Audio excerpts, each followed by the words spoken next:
আমরা দুটা জিনিসকে বড় দাবি করি, দুটা জিনিসের দাবি বড় বিরাট আকারে করি।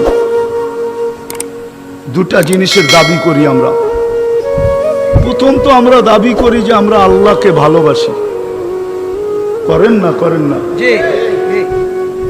আর সত্য এটাই, কেননা মুসলমান আল্লাহকে ভালো না বাসলে কে বাসবে? ঠিক না? মুসলমানই তো একমাত্র আল্লাহকে ভালোবাসবে। আমরা দাবি করি আল্লাহকে ভালোবাসি, এটা হলো প্রথম। দ্বিতীয়, আমরা দাবি করি মুহাম্মাদুর রাসূলুল্লাহ। বলেন আমার সাথে, মুহাম্মাদুর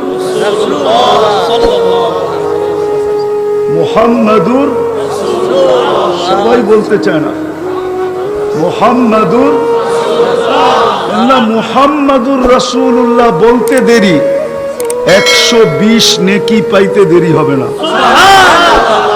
কেননা কোরআনে আছে মুহাম্মাদুর ওয়াল্লাযীনা মাআহু আশিদ্দাউ আলাল কুফফার। আর মুহাম্মাদুর রাসূলুল্লাহ সাল্লাল্লাহু আলাইহি ওয়াসাল্লাম বলেন যে কোরআনের একটা অক্ষর উচ্চারণ করবে ফালাহু 10 নেকি পাবে। কয় নেকি? কয় নেকি? তাহলে মুহাম্মাদুর রাসূলুল্লাহ 12 অক্ষর, 12 10 কত? 120 নেকি। আর এটাই সত্য। আমরা যেগুলা বলি না নবীজি এই সেই, এগুলা কোনো আদব না।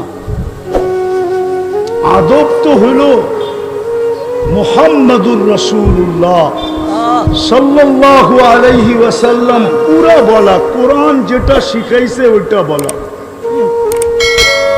এজন্য ইমাম শাফি রহমতুল্লাহ আলাইহি বলছেন, শাফি রহমতুল্লাহ আলাইহি বলছে শুধু রসুল বলা নিষেধ।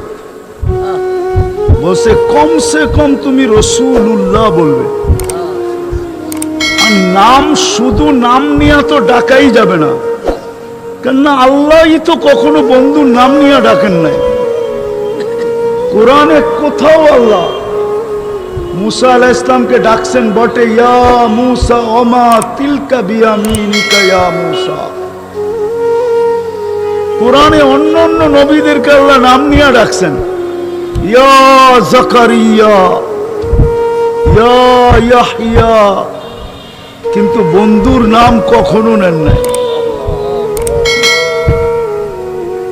বন্ধুকে ডাইরেক্ট কখনো ডাকেন নাই। বন্ধুকে যখনই ডাকছেন তখন আইয়ুহার রাসূল বলে ডাকছেন, আইয়ুহান নবী বলে ডাকছেন। কখনো ইয়াসিন বলে ডাকছেন, কখনো তহা বলে ডাকছেন, কখনো মুজাম্মিল বলে ডাকছেন, কখনো মুদ্দাসসির বলে ডাকছেন। কোরআনে শত নামে শত আকারে আল্লাহ বন্ধুকে ডাকছেন, কখনো ডাইরেক্ট নাম নিয়ে ডাকেন নাই। এই জন্য সমস্ত দুনিয়া একমত, ইয়া মুহাম্মদ বলা বিলকুল অবৈধ। আপনি কে আল্লাহর রসুলের নামের ডাইরেক্ট নাম নিয়ে ডাকবেন? যাক, এটা আমার আলোচ্য বিষয় না, আমি যেটা বুঝাইতে চেয়েছি, আল্লাহকে ভালোবাসি এই দাবি করি আমরা বটে, ঠিক না?